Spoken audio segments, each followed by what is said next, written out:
Good morning and welcome to those of you joining us online. If you'll just give us a moment for everyone to enter into the Zoom room, we will get started momentarily.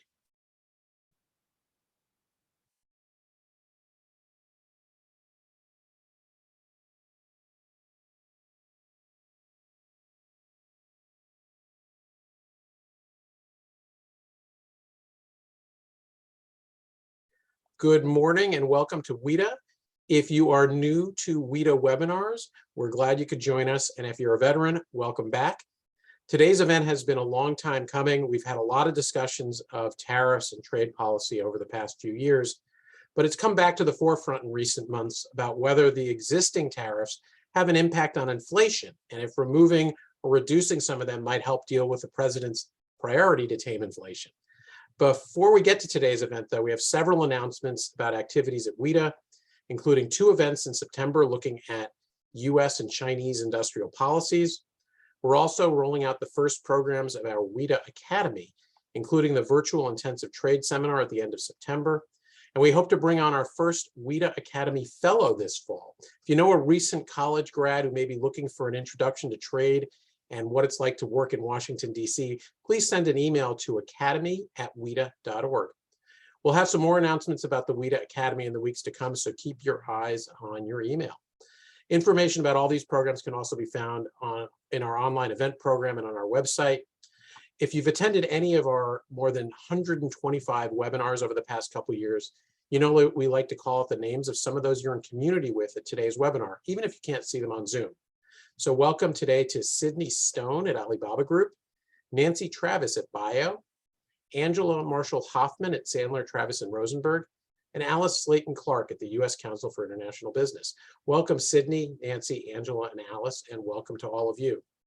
We're delighted to welcome today's panel, which can hopefully shed some light on the different perspectives on the issue of tariffs and their impact on inflation and jobs. If you're watching this on Zoom, you can ask questions of our panel using the Q&A tab on Zoom. We'll try to get to as many of those as we can toward the end of our session. You should have also received a copy of today's event program with the speaker biographies of our by email, so we can dispense with lengthy introductions. We're delighted to welcome today's guests, starting with 2 newcomers to WITA's webinar platform, starting with Professor Alan Deardorff from the Ford School of Public Policy at the University of Michigan. I've heard from several of your former students, Alan, at the University of Michigan, and they are thrilled we could have you on. We're also pleased to welcome for the first time Michael Stumo, CEO of the Coalition for a Prosperous America. I didn't know Michael before, but he was introduced to us by one of our members, and we're delighted you could join us today, Michael, so we can learn more about the coalition. And of course, our 2 other guests are no strangers to the trade community. Ed Gresser, the Vice President and Director of Trade and Global Markets for the Progressive Policy Institute. Ed's a former Assistant U.S. Trade Representative for Trade Policy and Economics.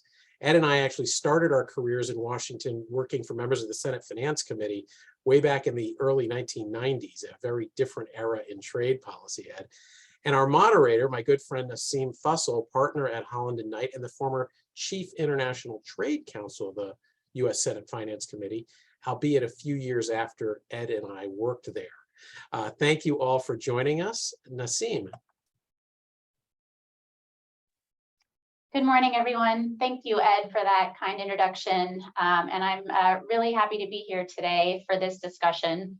As Ed mentioned, this has been a popular topic, but particularly once again in the last few months, it's really come to the forefront. And we're hearing a lot about both trade policy and tariffs, a lot on the news these days. So I'm really interested to hear from our panelists today on their perspectives on everything that we're hearing about in the news and otherwise. So I'd like to start with our headline of our panel today and just hear from each one of you briefly, maybe to set the stage.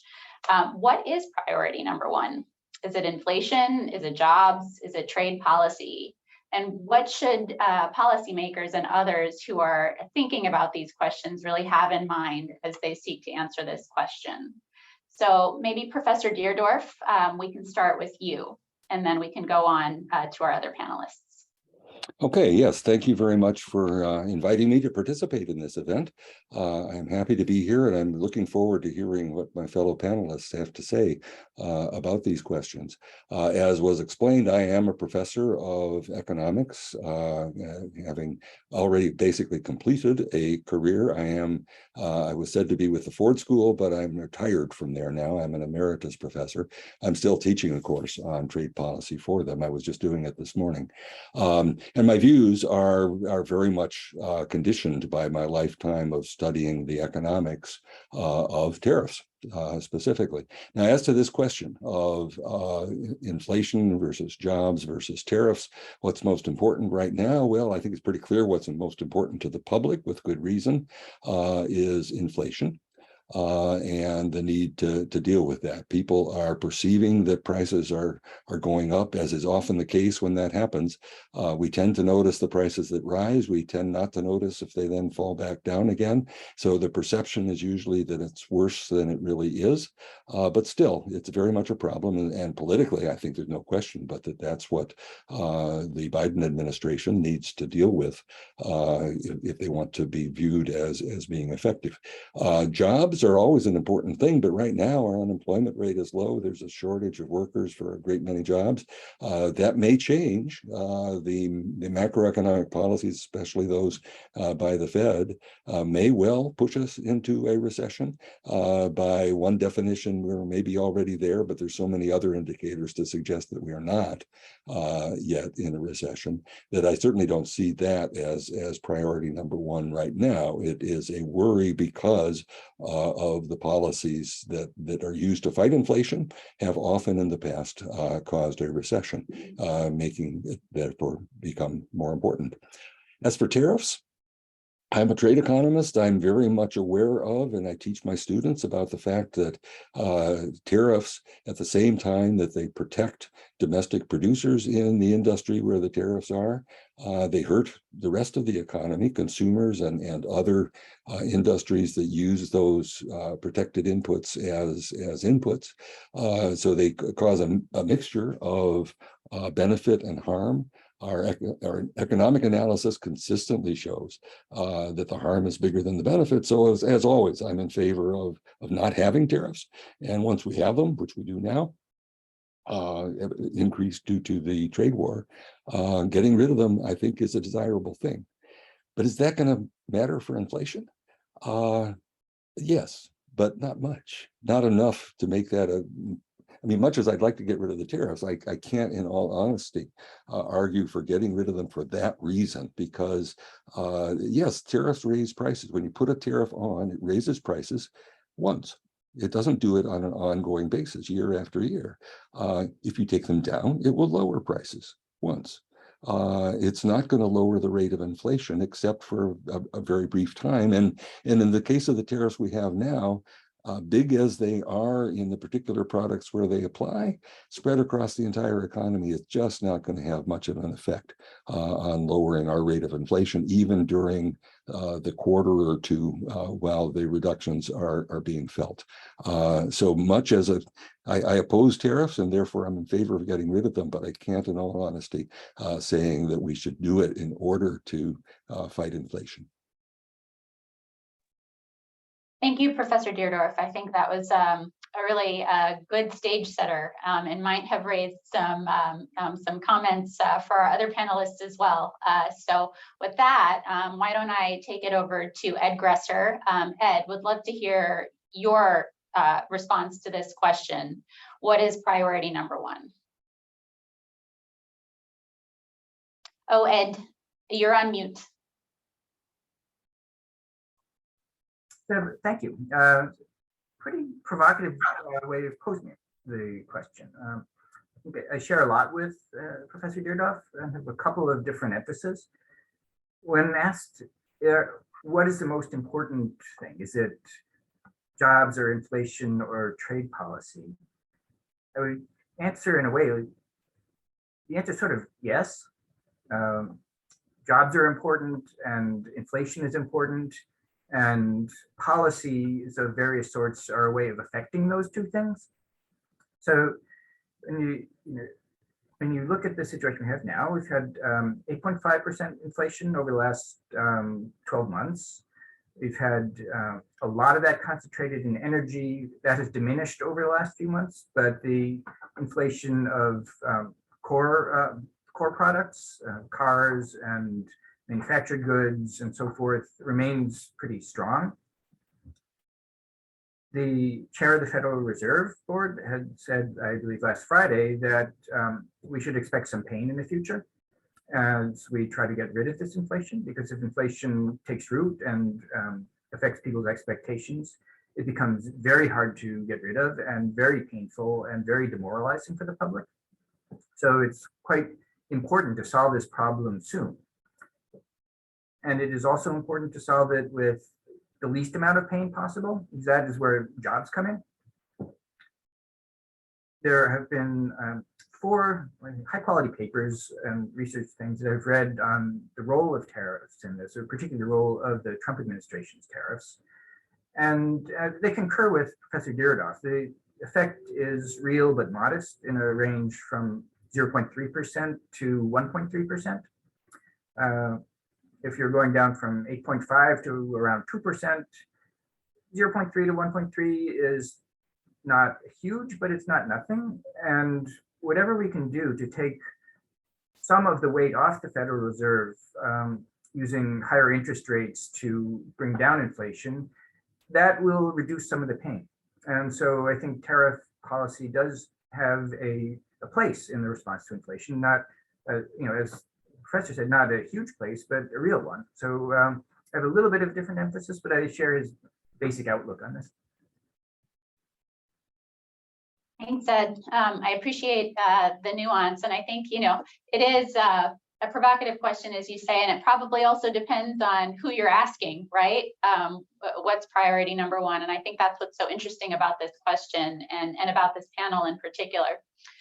So with that, over to Michael Stumo. What is priority number one? Thank you. Glad to be here. As many may know, I have a differing view of the issue, but I think many will agree with a good part of it. What's most important is rising real wages and real incomes. That means wages and incomes rise faster than inflation overall for the economy across, across decades, and of course now. Inflation, we must remember, is too much money chasing too few goods. We have a lot of money out there with the COVID stimulus that had a historic increase in consumer ability to spend. And we had that coupled with supply chain shocks due to COVID, the Russian-Ukraine war, and the increasing hostilities with China, which could make the Russia-Ukraine war economic effect look like a one-day stock market downturn. So that's the combination of the money and the goods is clearly what's causing inflation. I don't think there's any dispute about that. It's global. It's not just the US, it's in Europe, it's in many other countries. There are differentials. There's no explanatory variable of tariffs with that. We recently did a study and found that more import dependence is correlated with more inflation. Inflation also is driven by fuel or energy, food, chips and cars, used autos, housing. None of those are tariff categories. We heard fears of inflation when the tariffs went on in 2018. They didn't materialize. The tariffs were shared by importers, by exporters, and all along the supply chain. Remember, consumers don't buy at the Port of LA. And we found in our economic team that if we had more production here, it was more likely for the foreign exporters to cut prices. If we had almost no production here, they had a lot more pricing power. In order for the tariffs to cause I mean, there's no tax in the history of the universe that has been borne by one party, whether it's payroll, corporate, or otherwise. Tariffs are no exception. You must have perfect demand inelasticity at all steps in the supply chain, from the port of entry, 5 or 6 steps to the consumer, for the tariffs to have been passed fully on. So my view and the view of my organization on the economy is not to pursue cheap consumption, regardless of who uses the most subsidies, the lowest labor, the lowest regulation, and displaces huge amounts of our productive industries. Rather, we should be focusing on a high wage economy, high growth, high profit, high productivity, high wage, with the jobs that provide those high wages and drive the wages up. And we're seeing that in some of the industries, but the tariff policy has been suggested has been too small. I think even the meager gains that some have calculated now are too big. You remember Chinese imports in 2020 were 440 billion. That's only 15% of our 2.8 trillion imports. It's only 2% of our economy.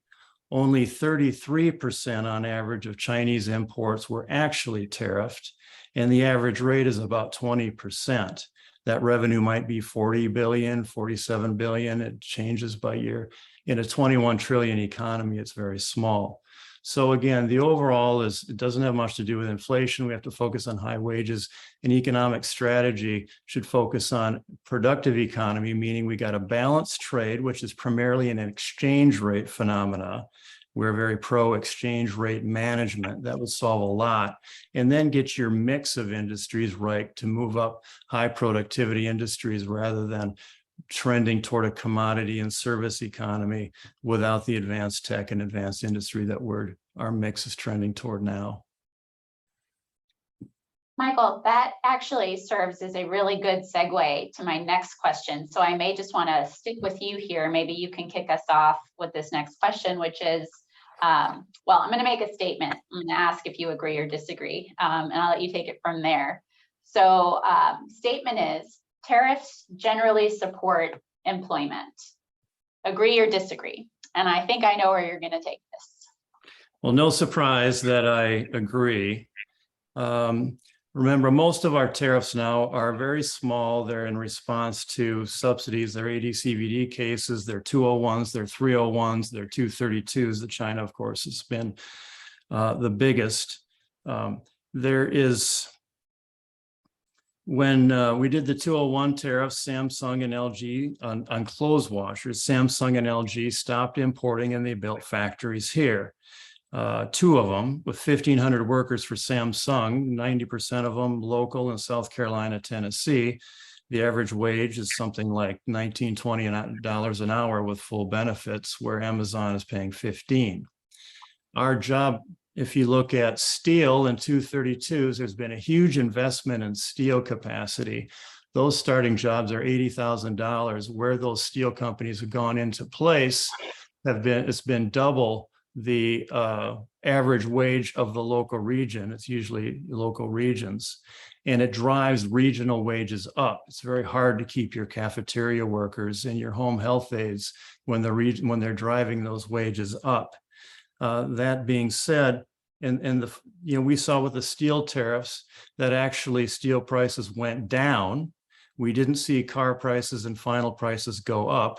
The quibble has been that the foreigners also cut prices.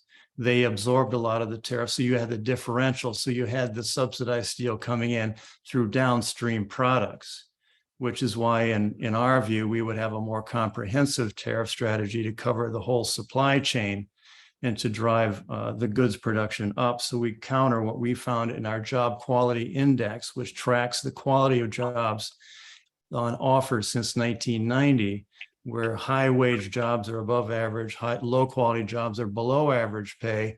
And over time, increasingly, every year, we have more and more low quality jobs in our employment mix, which tend to be driven by the tourism, home health aid, food service sector, and the high quality jobs and many of which don't require a college degree, which tend to be always, not always, but mostly in manufacturing, have been less over time. Thanks, Michael. Ed, Professor Deardorff, I'd love to hear from you on this. Ed, maybe we'll start with you.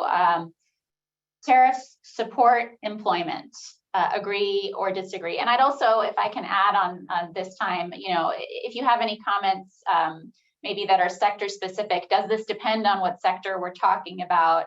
Michael alluded to that a little bit, but maybe you can also comment on whether sectors matter.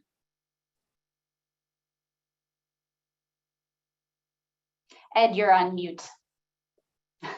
All right, I will try to do better. Simple answer, then a couple of more complicated thoughts. Simple answer is no, tariffs do not support employment. Employment in the US and in most countries is basically a function of how many people are in the workforce and the state of the business cycle, whether we're in recession or in high growth period. If you look back, 1972, we had 60 million jobs. 2002, we had 109 million. Now we have 130 million private sector jobs. As the population has grown and the workforce has grown, so has the level of employment. And that has been the case regardless of the trade policy. Tariffs can, in some cases, support employment in particular industries. They don't always do that. We have in our permanent tariff system very, very high tariffs on clothes and on shoes, and at a peak of 48% tariff on cheap sneakers. I said this before, there's not one pair of those made in the United States. So every, all we have there is a kind of high tax. And that is our experience in a lot of the consumer goods tariffs, where we have retained very high rates from the 1950s and 30s, and the jobs are drained away anyway. Sometimes they can support employment in particular industries. If the steel tariffs, Mr. Stumo was mentioning, had been effective as job creators, the effect would be to move some jobs out of automotive and machinery and construction, which are steel users, into steel producers. In fact, that doesn't appear to me to have happened. The total number of steel jobs we have, according to BLS, has gone down a couple, I think from 83,000 to about 80,000 or 80,200 since 2018. So the effect you can have, and which may be happening, is that heavy use of tariffs in a particular sector may induce the consumers, in this case, the other industries, to buy less.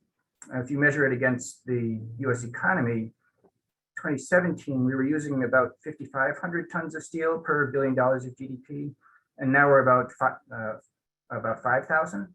So it may be that some of the industries are adjusting to the steel tariff by buying a bit less. Final example, if you have a really, really aggressive program, tariffs maybe, but quotas and regulatory barriers, you can definitely keep imports out of the US. That is what we have done in infant formula, and that has raised its own quite serious problems for the economy.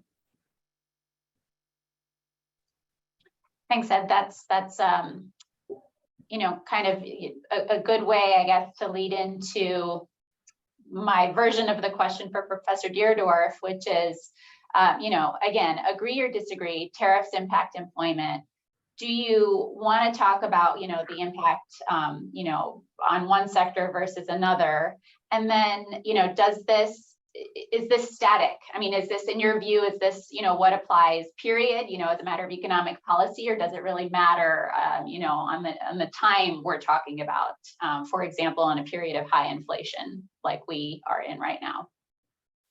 Okay, yeah, as for the statement, perhaps, well, do tariffs generally support US employment? Yes, of course they do, in the sector in which you apply the tariff. They stimulate production of the protected product, and normally that's going to involve employing more workers. Of course, that could be in an industry that was already declining, so it might only slow the decline. But yeah, it certainly creates employment in that sector.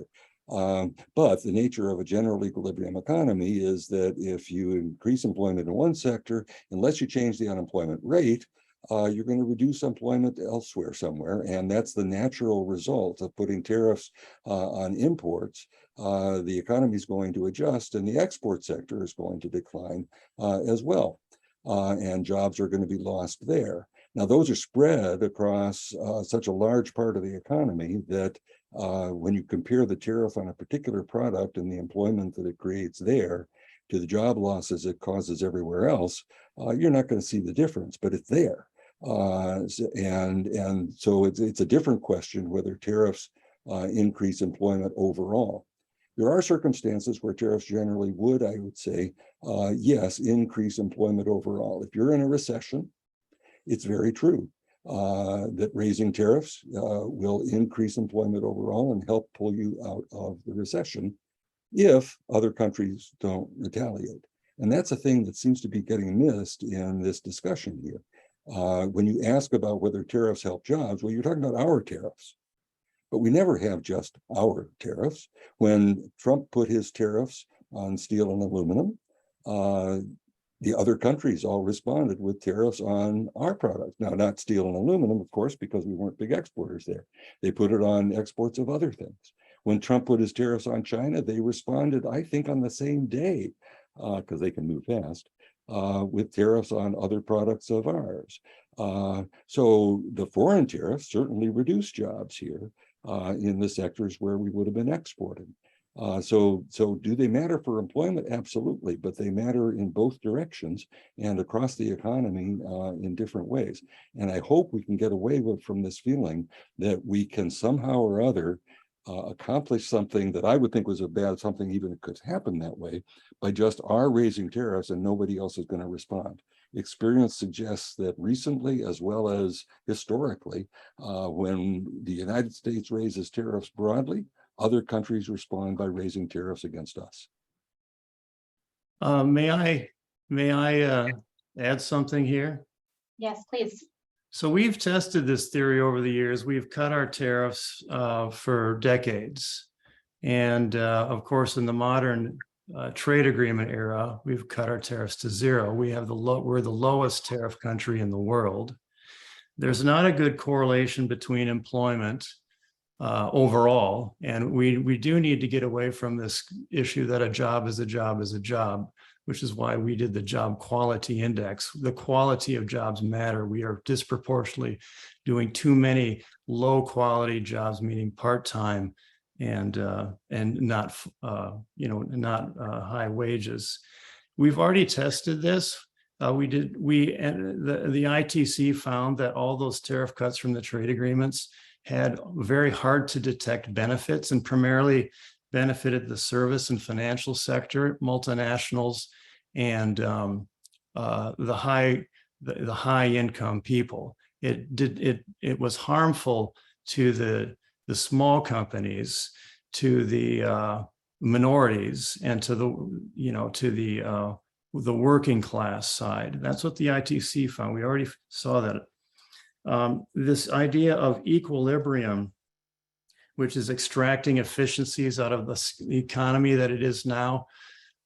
For a growth economy, a development economy, you need disequilibrium. You need the new industries coming in. It's very hard to mathematize, but you need disequilibrium, which is why Japan pursued what it did. The US did early on, rather than relying on Europe in the 1800s. Germany, ditto. Korea, and now, of course, China, doing things that all standard Western economists thought were idiocy and a waste of money, and ended up driving their economy to higher levels of wages and productivity and vaulted some into first world status. We want people to shift from low wage jobs to high wage jobs. This pool of workers isn't necessarily the unemployed, it's the underemployed, which we have a lot of. We want to shift them up, shift the unemployed into the underemployed sector. Krugman himself has said, as it turns out, protectionism, in his word, works very well if your economy is not at full capacity. We have noted that the economic models like GTAP that are used hold jobs constant. There is no way to gain or lose jobs. So the models sort of bake in the assumptions that we hear. But and lastly, I'd say, if we were to lose exports, we've got to pay attention to the domestic market share.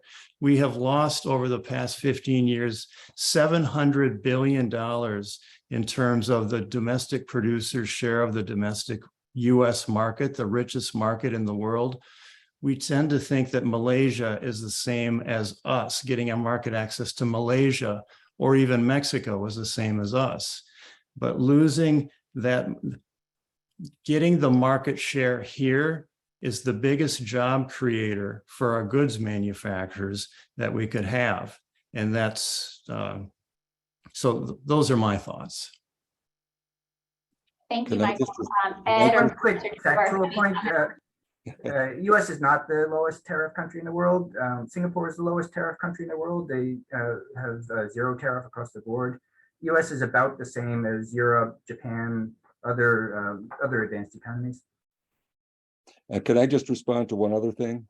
Singapore is a city, by the way, but It is a very small country, and it consists mostly of a city. That's true, but it is a country. It's a member of the United Nations. it is. It's entirely a city. I've been there. Yeah.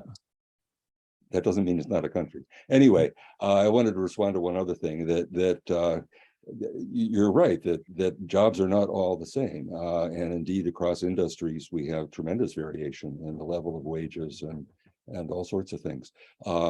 But one of the things that research shows pretty clearly is that wages tend to be higher in our export sectors than in everything else. And if you put tariffs on imports and cut back on imports, that's also going to cut back on exports. And it's going to be hurting jobs in high wage sectors. Yeah, the models that the ITC have used have had zero correlation with the truth. The Minneapolis Fed says it. There's zero correlation with what happened. We know as we move down from 20% to about 9% manufacturing as a share of GDP, that our job quality has declined. And again, our part-time low-wage jobs have increased. The countries that use a national development strategy in their particular ways with exchange rate manipulation, industrial subsidies, and tariffs, like China, Japan, Korea, have gone the opposite way. So history just doesn't trend that way despite the studies. Right, so we have a very animated discussion on this question. I'm going to try to segue from here because each of you briefly mentioned, who is getting impacted, and I want to focus in on class. So, what impact do tariffs have on low-income communities versus middle and high? Can we spend some time talking about that and where we might see some differences, if any? I'll open the floor to whoever would like to. I'll get it first shot at this one. In principle, it could be either or it could be equal. It depends on the nature of the tariff system we have and the places where we choose to have them and where we don't. If you look at the permanent US tariff system, it is very much a way of taxing low-income families. We have about half of all of our MFN tariff income, or a little bit more, is on consumer goods, particularly on clothes, but also on shoes and on home linens and luggage and things like that. It's about 6% of imports, but about 60% of tariff revenue. And within that system, we have a very skewed distribution of high tariffs on things that low-income people buy and low tariffs on things that rich people buy. As an example, my shirt is cotton.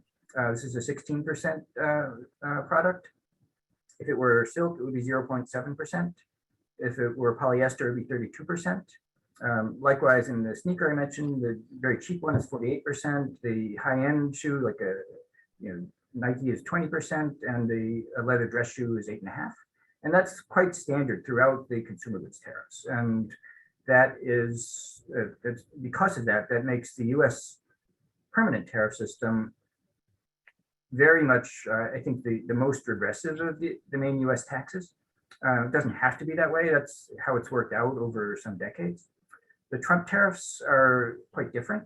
They're very concentrated in industrial inputs, in metals, in electrical equipment, in electronics. And so that makes them more of, I think, probably not particularly aggressive or progressive, but more of a business tax and less of a family or consumer tax. So tariffs don't have to be aggressive. In our case, they are. That's the case in a lot of countries. Typically, you'll find higher tariffs on clothes and food and lower tariffs on high-tech goods and raw materials and energy. Can I respond to a bit of that? I certainly agree that our traditional tariffs, the ones we've had prior to this trade war, have been regressive. They have raised the price to consumers, especially for low-income people. But that doesn't matter much to them if their wages are lower, if they don't have jobs. And it is true that the United States, as a very, by and large, high-wage country, our imports are biased towards things that are produced by low-skilled, low-wage workers around the world. If we have free trade in those products, it is going to hurt the lowest wage components of our labor force the most.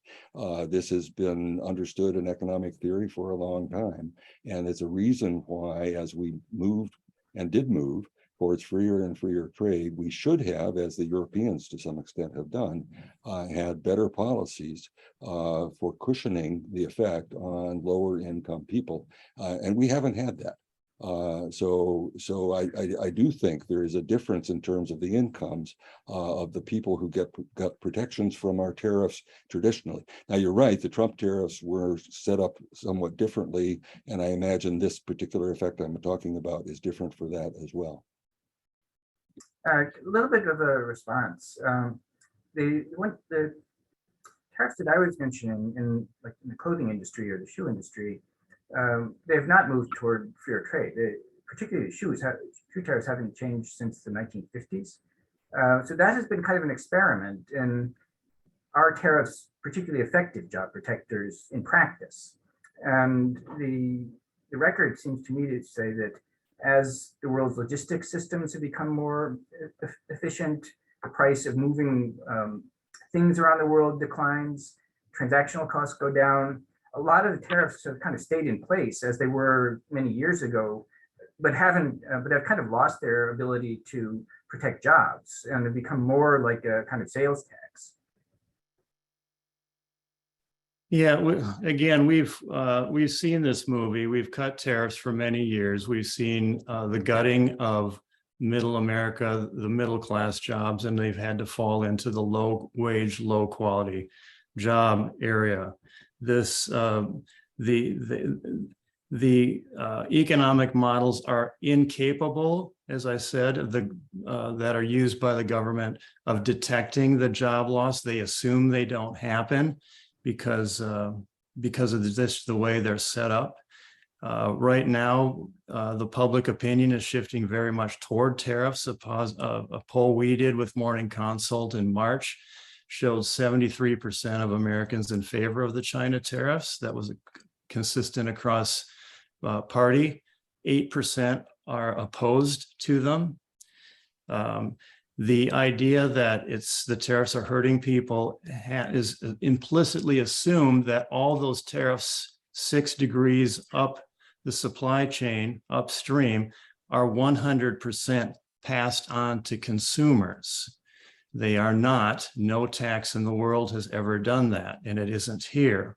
We do know also that as the tariffs declined, the retailers and the distributors increased their margins from 30% in the 70s to 60% often now. So they did not pass on the benefits. And with this time now, we see with the beef packers, the retailers are charging huge amounts for the beef, and they're not passing on savings of the low farm gate prices, and haven't for years, to the consumer. So this efficient pass-through implication is just untrue. Lastly, the Europeans went to a VAT, and so they rebate VATs on exports. They charge VATs on us, so we're double taxed going in, and they do have some other industrial policy. But this view that look, people's wages are more important than the consumption side. And the consumption side, the pass through there isn't that much, but the wages side is a lot, and it's across the supply chain, and these good jobs drive up regional wages. That part is insufficiently studied, but people know it in their communities. Michael, if I could just pick up on a few pieces of your response there to pivot us to the next and probably final question from me before we open it up to audience questions. But I want to talk a little bit about what we've been hearing about so much in the news lately. And it's been this, consideration by the administration of potentially easing some tariffs specifically to address the high inflation. Allegedly, this focus has been on a subset of the Section 301 tariffs on Chinese imports. And, it sounds like this focus is on consumer goods primarily. And I want to hear from each one of you on your thoughts there. Is that the right focus if the intention is to ease inflation? Or should the focus be broader? Each of you talked a bit about the Section 232 tariffs on steel and aluminum, for example, and mentioned, each of you different views on, whether costs get passed on to consumers and otherwise. And so should the focus be broader than just a small subset of the China 301 tariffs if the goal is to ease inflation?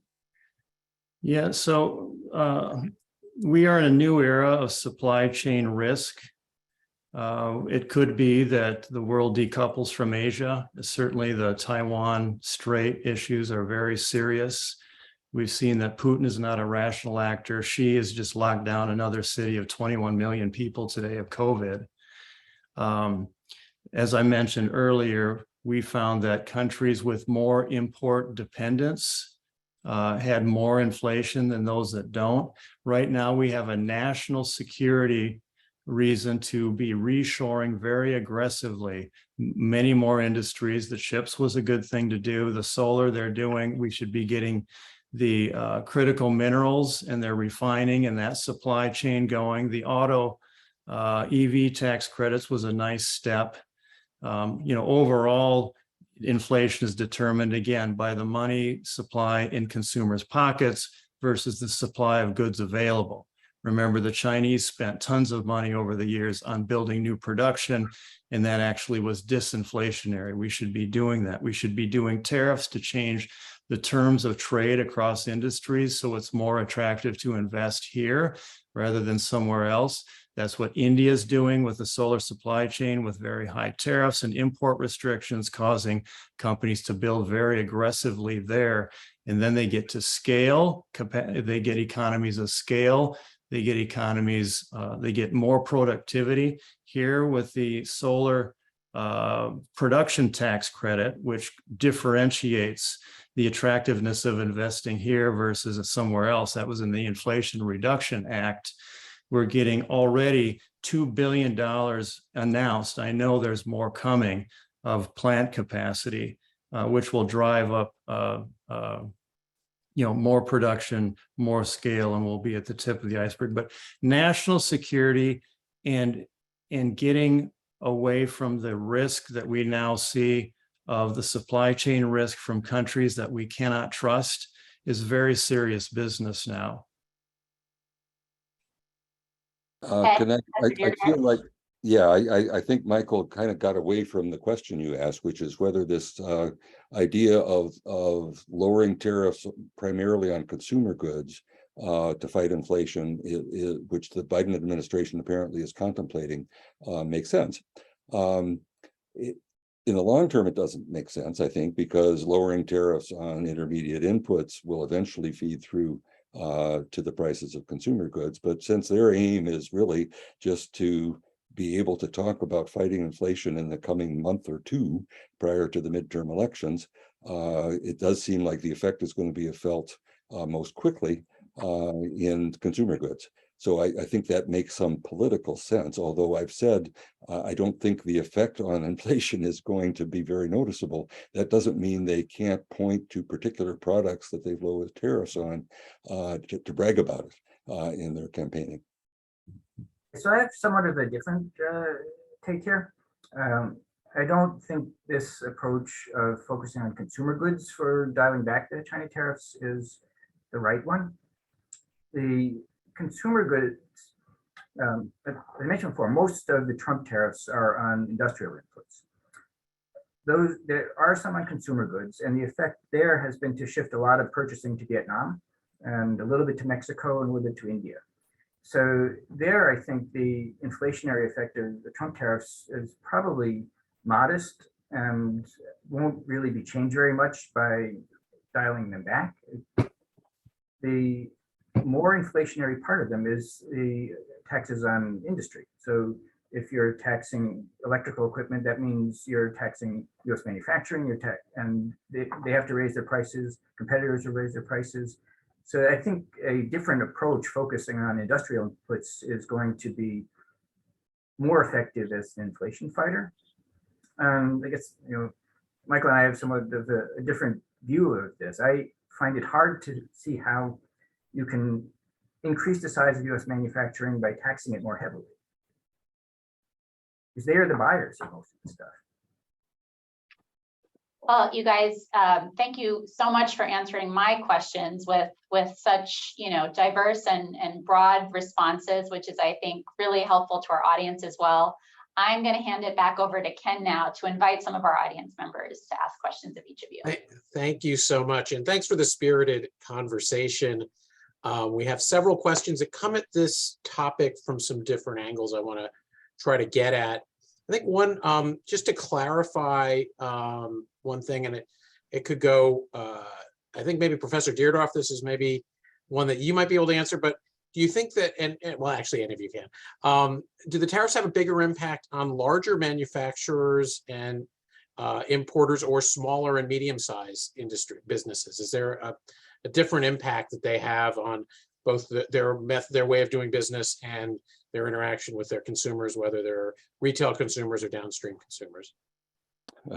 Well, you directed that question to me, but I'm not sure. And Okay. it sounds like a question I should know the answer to, but I don't think I do. Okay, that's fine. I mean, the smallest buyers of any sort, whether they're manufacturers or not, have very little power over the prices that they have to pay. The big buyers can negotiate, and so if a tariff hits them, they can maybe get the seller to pay part of the cost, whereas the small buyers can't. But that's about as far as I can go on that. Any other thoughts on that, Michael? Maybe just quick answers in this round, please. Sure. As I said, the ITC found that tariff cutting benefited the multinationals that could then arbitrage across jurisdictions.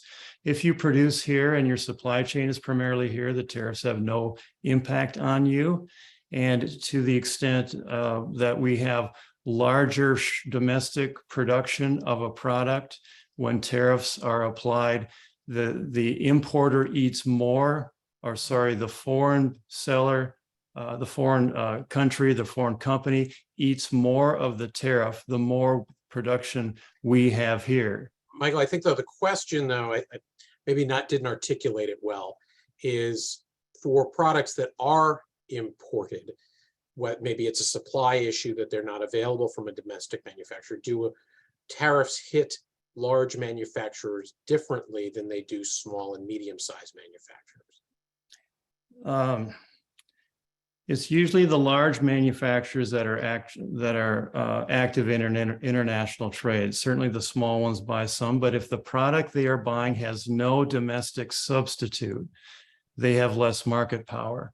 And if in your example, when there is nothing domestically, they would have less market power and would have to pay it. If they're in the instances where there is available domestic, they would have less market power because they could go to another domestic alternative source. All right, thank you. It was specifically about import, so it wasn't about substitution.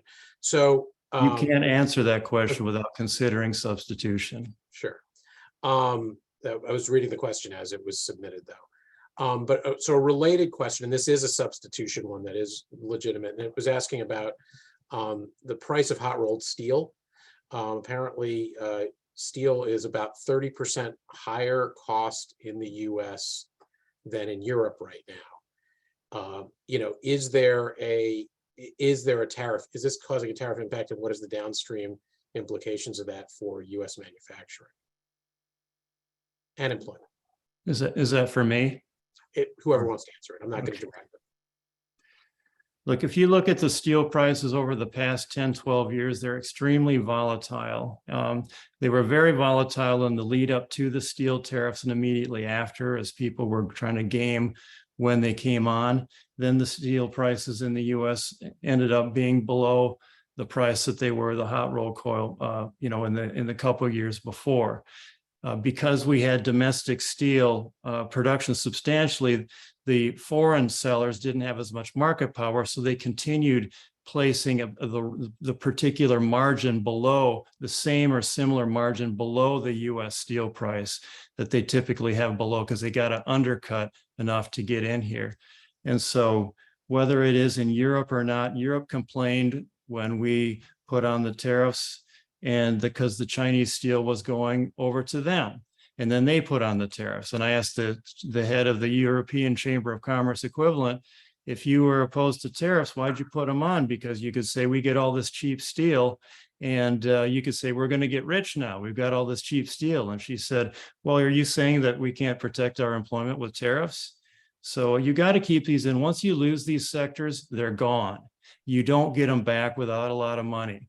And so you got to get the productivity, the economy is a scale, scope, and you got to protect your national security, and jobs are more important, and the high quality jobs. And we got to reverse this job quality decline that we've been in. And anyone else want to jump in on the steel question? So an interesting question came in, and it's not one that, in our pithy title, what's priority number one, inflation, jobs, or trade policy, we didn't ask another key question. Certainly, I think there's a belief among many that labor shortages are driving up wages and prices, or another cause of inflation. Are our immigration policies having an impact on inflation? Would more workers ease wage pressures, increase domestic spending, and ease supply chains and lower the price of goods potentially? Professor? Well, I'm much less an expert on migration than I am on trade and tariffs specifically, but I think the answer has got to be yes. If we allowed more workers with the skills that are needed in our market, then that would stop some of these shortages and reduce some upward pressure on prices. I don't see how it could be otherwise. That doesn't mean there aren't legitimate arguments probably against doing that for other reasons. But if you could target the incomers to where there are shortages of labor, it seems like it makes good sense. Ed, did you want to jump in on that? That all makes sense to me. I think that, probably I would think in terms of immigration as a longer term question, that we have in the country a rapidly growing retiree population, because like a lot of other countries, we're aging. And if we don't have a effective immigration system that brings in the workers we need, we'll have fewer and fewer taxpayers relative to the number of retirees, and that's a long-term financial problem for the United States. Michael, any thoughts on the immigration? Yeah, there's a lot going on in that question. Obviously, you do want labor to have more market power to get to a point where you get, real wage increases. I think most people believe that real wages should increase, meaning wages increase faster than inflation. It's always a debate about how do you get there. So you don't want to undercut that, but we are in, transition from a baby boom to a baby bust. So the workers just aren't there now. I saw a Federal Reserve Bank of Richmond study on this, talking about the baby bust. You've got a cultural change. Of course, I did see for the last 90 years, there's been complaints about the kids just don't want to work anymore. We see that right now, but it does seem they're marrying later. They're not as interested in money as probably the prior generation.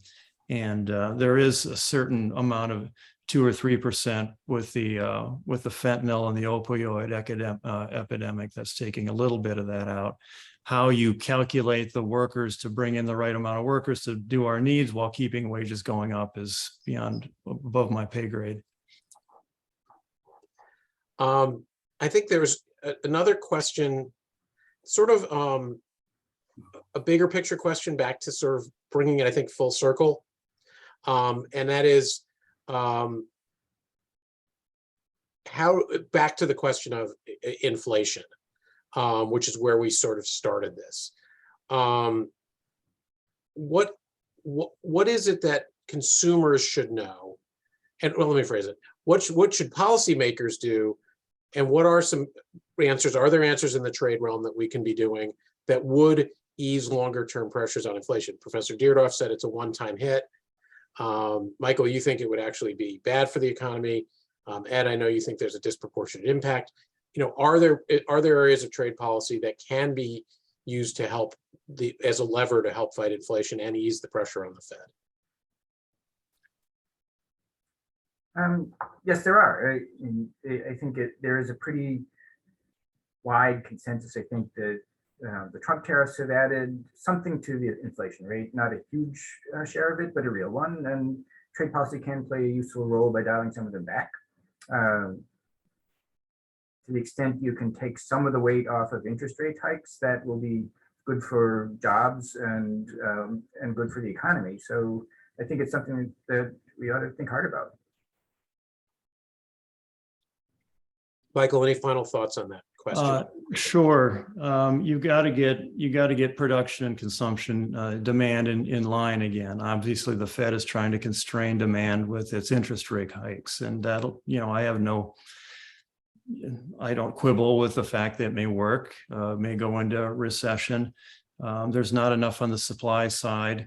If we were to realign exchange rates, the dollar is very overvalued. It's a massive tax on our exports. It's a massive subsidy on our imports, bringing in on the imports that are displacing a lot of jobs here. And that's been around for about 40 years. It's especially big. But if you were to realign exchange rates and increase production as a share of the economy, and that would increase jobs, do the tariff part where you need strategic industries, national security strategic. We do need to get off of the China habit because it's too big a risk.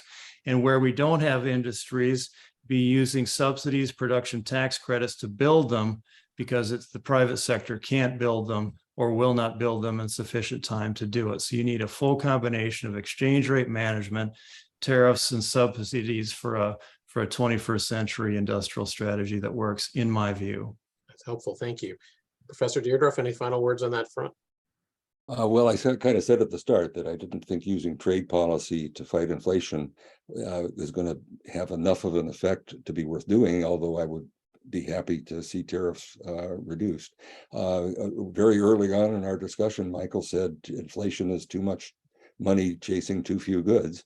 And that's still true. It's an issue for monetary policy and the Fed. And I don't see any really viable alternative that's really going to make much of a difference. And I did, one of the questions, and we didn't really get to it, was talking about supply chains. I know, just as an interesting non-trade issue, at a restaurant recently, and I noticed the chicken prices were much higher, and some seafood prices, and those are not, chicken is certainly in the DC area is not a big import here. It's actually something that comes relatively locally. And fish tends to be not that far away either, but the prices seem to be way up. So I think there's a lot of supply chain problems that aren't necessarily related. Margin inflation. Yeah, and so I think there's certainly some other things. And Michael, you'll be happy to know we are going to be doing 2 upcoming events on industrial policies, China's industrial policies and the US industrial policies, in the next few weeks. We hope all of you will join us for all of those upcoming events. Information on our website, www.wita.org. Thank you so much for this spirited conversation. There was a lot to chew over here. I think we did not end the conversation. I think we just started it, or we're continuing it, and we will be continuing it in the months to come. Michael, Ed, Alan, and Nassim, thank you very, very much for joining us today. Thank you. Thank you.